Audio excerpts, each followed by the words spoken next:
जो वॉल्यूम के साथ इन स्पेसेस में अच्छी मूव दिखाई दे रही है। शुक्रिया अंश ये हाईलाइट करने के लिए। चलिए अब लौटते हैं हमारे कॉर्पोरेट रडार में आज के मैनेजमेंट के साथ। आज बात होगी क्रॉप प्रोटेक्शन सेक्टर की दिग्गज कंपनी इंसेक्टिसाइड इंडिया से। सरकार ने जो 12 बायो पेस्टिसाइड्स और माइक्रो न्यूट्रिएंट्स पर जीएसटी 12% से घटाकर 5% कर दिया है। इससे कितना फायदा होगा कंपनी को, आइए कंपनी के एमडी राजेश अग्रवाल जी हमारे साथ बने हुए हैं। बहुत बहुत शुक्रिया राजेश जी आज समय देने के लिए और हमसे बात करने के लिए। पहले तो आपका क्विक रिएक्शन यही समझना चाहेंगे कि ये जो 12 बायो पेस्टिसाइड्स और माइक्रो न्यूट्रिएंट्स का फायदा आपको कितना मिलता है इस जीएसटी रिफॉर्म का, ये पूरी एग्रो केमिकल इंडस्ट्री इस मूव को कैसे देख रही है? देखिए, बहुत स्पेसिफिक प्रोडक्ट्स हैं जिनके ऊपर ये बेनिफिट दिया है। डेफिनेटली किसान का इनके ऊपर जो रुझान है थोड़ा सा बढ़ेगा क्योंकि थोड़े सस्ते होंगे। अभी 12% में थे, 5% में आ गए, तो थोड़ा पॉकेट फ्रेंडली होने से डेफिनेटली इस पर इंटरेस्ट बढ़ेगा। लेकिन मैं इसको दूसरे तरीके से देखता हूँ तो गवर्नमेंट का भी इंटरेस्ट है कि अच्छे बायोस्टिमुलेंट्स और अच्छे बायोलॉजिकल प्रोडक्ट्स को प्रमोट होना चाहिए। तो ये उसकी तरफ एक शुरुआत है, मैं इसको शुरुआत की तरह देखता हूं। और आगे आने वाले समय में ऐसा हो सकता है कि और भी बायोलॉजिकल प्रोडक्ट्स और बायोस्टिमुलेंट इसके अंदर इंक्लूड किए जाएं। तो न्यूट्रिशन और बायोलॉजिकल की तरफ गवर्नमेंट का एक रुख है, ऐसा दिखाई दे रहा है। Okay, alright. In that case Rajesh ji हमें थोड़ा आप समझाने की कोशिश कीजिए कि ये पर्टिकुलर प्रोडक्ट क्या आपके पोर्टफोलियो का, आपके प्रोडक्ट मिक्स का कितना बड़ा कंपोनेंट है, आपको इम्पैक्ट कितना पड़ता है इंडिविजुअली? देखिए, अभी तो शुरुआत है हमारे लिए। मेरे ओवरऑल बिजनेस के अंदर जो न्यूट्रिशन और बायोलॉजिकल प्रोडक्ट्स हैं, ओवरऑल कंट्रीब्यूशन उनका लगभग 100 करोड़ के आसपास का रहता है सब मिला के। तो उनमें भी पूरे प्रोडक्ट्स कवर नहीं हुए, थोड़े से प्रोडक्ट्स हैं जो इसके अंदर अभी कवर हो रहे हैं। लेकिन मैं बताना चाहूंगा कि ये ग्रोइंग है बिकॉज धीरे धीरे किसान का रुझान इस तरफ जा रहा है। कंपनीज भी काम कर रही है। हमने स्पेशली एक अपनी कंपनी की सब्सिडियरी बनाई है एल बायोलॉजिकल्स, जो बस अभी लास्ट ईयर से ही काम करना शुरू की है। तो थोड़े थोड़े लेवल पे काम कर रही है। R&D का काफी काम चल रहा है और बहुत सारे प्रोडक्ट्स हम इसके अंदर लॉन्च करने की कोशिश कर रहे हैं। और जो प्रोडक्ट जो जिन पर टैक्स कम हुआ है डेफिनेटली उनको भी हम ऐड करेंगे, जैसे जो कुछ रेंज में है कुछ नहीं है, तो प्लान करेंगे। ओवरऑल फायदा मिलेगा इनसे। Okay, alright. राजेश जी जैसे आपने बताया कि बहुत बड़ा कंपोनेंट नहीं है लेकिन ये ग्रोइंग है और सरकार की भी यही कोशिश है कि इन दोनों सेगमेंट को, स्पेशली ये जो माइक्रो न्यूट्रिएंट है, बायो पेस्टिसाइड्स है जो फार्मर्स के लिए जो क्रॉप प्रोडक्शन के लिए बहुत अच्छे हैं, उनको बढ़ावा दिया जाए। तो क्या हम ये समझ सकते हैं कि इस मूव से क्या इन पर्टिकुलर अगर जीएसटी कम होता है तो इनकी डिमांड फार्मर्स के बीच में बढ़ने की उम्मीद है? ये कितना बड़ा सेगमेंट आगे चल के हो सकता है इंडस्ट्री के लिए? देखिए, अभी बहुत नेसेंट स्टेजेस में धीरे धीरे थोड़ा सा बढ़ रहा है। अभी इस वक्त क्योंकि एकदम से इस जो बायोस्टिमुलेंट का कारोबार है उसके ऊपर एक झटका आया है बिकॉज कंट्रोल एकदम से डालने की कोशिश की है सरकार ने। तो फिलहाल बाजार रुका हुआ है। लेकिन जैसे ही ये क्लैरिटी होती जाएंगी, प्रोडक्ट्स आते जाएंगे, जैसे कुछ प्रोडक्ट्स आज ये एग्जामिशन के दायरे में भी आ गए हैं, तो डेफिनेटली जो कंपनीज का फोकस है वो इन प्रोडक्ट्स के अराउंड रहेगा क्योंकि इसके अंदर कंज्यूमर का भी फायदा है, कंपनी का भी फायदा है।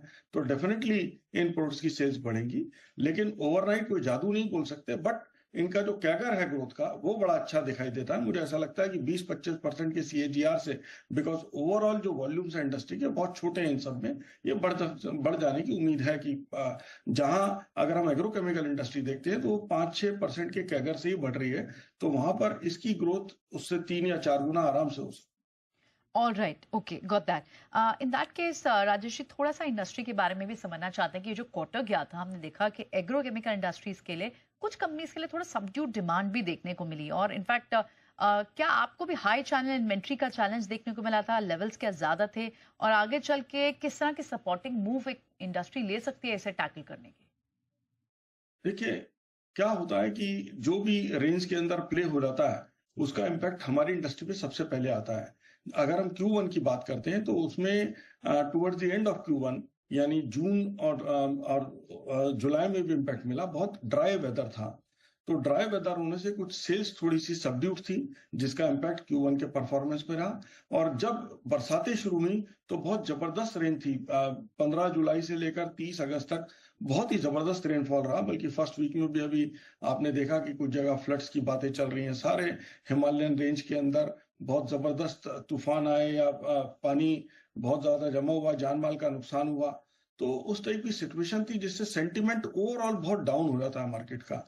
लेकिन इसको पिकअप करने की कोशिश कर रहे हैं। अभी 2-3 दिन से थोड़े से सबड्यूड हुए हैं रेंज, तो ऐसा लग रहा है कि पिकअप करेगा, बिकॉज सितंबर पीक सीजन का महीना है, जिस वक्त अभी जो स्प्रेज होने हैं क्रॉप के ऊपर, क्योंकि क्रॉप पक जानी है सितंबर एंड से और अक्टूबर के अंदर हार्वेस्ट है, तो अभी ये टाइम है सही जिस वक्त किसान को सारा सब कुछ करना है क्रॉप को बचाने के लिए। तो भरपूर कोशिश होगी कंपनी की तरफ से, किसानों की तरफ से। हमें भी ऐसा लगता है कि Q1 का जो हमारा परफॉर्मेंस था अच्छा, उसको हमें रिपीट करना चाहिए Q2 में। ओके आपने काफी अच्छे से डिटेल में हमें ये समझाया भी इन प्रोडक्ट्स की यूसेज इस टाइम पर क्यों जरूरी है। एक और क्वेश्चन राजेश जी, क्योंकि सरकार की कहीं ना कहीं कोशिश ये भी है कि ऑर्गेनाइज्ड और अनऑर्गेनाइज्ड मार्केट्स के बीच, प्लेयर्स के बीच में गैप है वो कम भी हो। ऑर्गेनाइज्ड प्लेयर्स स्ट्रक्चर्ड है और रिफॉर्म्ड है, वहां पर फायदा मिले। और जीएसटी जैसे रिफॉर्म्स, जो जीएसटी ये जो कट वाले रिफॉर्म्स हैं, वो कहीं ना कहीं ऑर्गेनाइज्ड प्लेयर्स को बढ़ावा ही देंगे, लोग उस तरफ ज्यादा टिल डाउन कर सकते हैं। क्या ये गैप, इस तरह के मूव्स ऑर्गेनाइज्ड और अनऑर्गेनाइज्ड प्लेयर्स के बीच में गैप को कम करने में मदद दे सकती है? डेफिनेटली। देखिए, जब एक टैक्सेशन का गैप भी बिल्कुल 5% आ गया, तो अनऑर्गेनाइज जो मार्केट है वो लोग तो जीएसटी देते ही नहीं है या टैक्स देते ही नहीं है। तो इतना छोटा गैप है कि एक ऑर्गेनाइज प्लेयर कैसे भी इंडस्ट्री के अंदर आकर एक एडवांटेज ले सकता है। तो डेफिनेटली बड़ी कंपनियों को इसका फायदा होगा। अदरवाइज FY26 के लिए, क्योंकि अब तक जो पहले मानसून से शुरुआत जब हुई थी तो ये बात हो रही थी अबव नॉर्मल मानसून है, पर अब भाई आपने भी जैसे हाईलाइट किया कि कई सारी स्टेट्स में इस वक्त फ्लड सिचुएशन है, फ्लड लाइक सिचुएशन है, और शायद ये इस बार बारिश हुई भी काफी ज्यादा है। FY26 के लिए आप अब किस तरह के टारगेट्स, किस तरह के प्रोजेक्शंस रेवेन्यू या फिर एबिटा के टर्म्स में रख रहे हैं अपने लिए? देखिए, हम लोग का बहुत क्लियर विजन था। पिछले 3-4 साल से कंटिन्यूअसली हम काम कर रहे हैं नई टेक्नोलॉजी को देश के अंदर लाने के लिए। वो हमारे R&D सेंटर के माध्यम से भी ला रहे हैं, नए नए प्रोडक्ट्स लॉन्च कर रहे हैं, और अपने कोलैबोरेशन पार्टनर्स के साथ भी हम ला रहे हैं। लगभग 1 दर्जन प्रोडक्ट्स हमने पिछले साल में लॉन्च किए थे, आधा दर्जन का लॉन्च इस साल में है। तो बेसिक आइडिया क्या है? आइडिया ये है कि हम किसानों के बीच में नई टेक्नोलॉजी को लेकर पहुंचे, और जिससे कि हमारे देश के किसान को फायदा हो, वो अपनी प्रोडक्टिविटी बढ़ा सके और एक अच्छे प्राइस पर उसको नए जमाने की दवाई मिले, एक आम किसान तक आज वो चीजें पहुंचे जो केवल प्रोग्रेसिव किसान को मिलती है कहीं ना कहीं। तो वो देने की एक हमारी कोशिश है, और इस कोशिश में डेफिनेटली हम कंपनी की बॉटम लाइन को इम्प्रूव कर रहे हैं। हमारी प्रॉफिटेबिलिटी के अंदर सुधार आ रहा है, क्योंकि कुछ जो जेनरिक प्रोडक्ट्स थे, जो पुराने जमाने की टेक्निक्स थी, उनको हम बंद करते जा रहे हैं, और नए जमाने की टेक्नोलॉजी, नई चीजें हम मार्केट में काफी कुछ प्रमोट कर रहे हैं। तो बेनिफिट आ रहा है और ये कंटिन्यूसली आता रहेगा। एक क्वार्टर या छमाही बहुत इंपॉर्टेंट नहीं है कंपनी की सही डायरेक्शन दिखाने के लिए, लेकिन फिर भी मैं कहूंगा कि हमारे लिए क्वार्टर पॉजिटिव रहेगा। Q1 भी पॉजिटिव रहा है डेफिनेटली, क्योंकि पानी भरा है, किसानों का नुकसान हुआ है, तो छोटा सा इम्पैक्ट उसका जरूर दिखेगा। लेकिन फिर भी मुझे ऐसा लगता है कि हम सितंबर भर में रिकवरी कर लेंगे, और ये साल ग्रोथ का साल रहेगा, जहां पर टॉप लाइन का हमने डबल डिजिट के आसपास का एक इनिशियल बात की थी, क्योंकि ऐसा लग रहा था कि अच्छे मानसून के साथ वो रहेगा। तो रबी सीजन के दौरान फिर दोबारा से कोशिश करेंगे कि सेकंड हाफ में हम उस रेस के अंदर जाएं। लेकिन मैं ये कह सकता हूं कि ये क्वार्टर पॉजिटिव रहेगा, और ओवरऑल कंपनी के लिए पूरा साल पॉजिटिव रहेगा। चलिए ठीक है, शुक्रिया राजेश जी आज समय देने के लिए, और ये इस पूरे बड़े मैटर पर और अपना विजन भी आगे हम समझाने के लिए, आपका आउटलुक बताने के लिए बहुत बहुत शुक्रिया।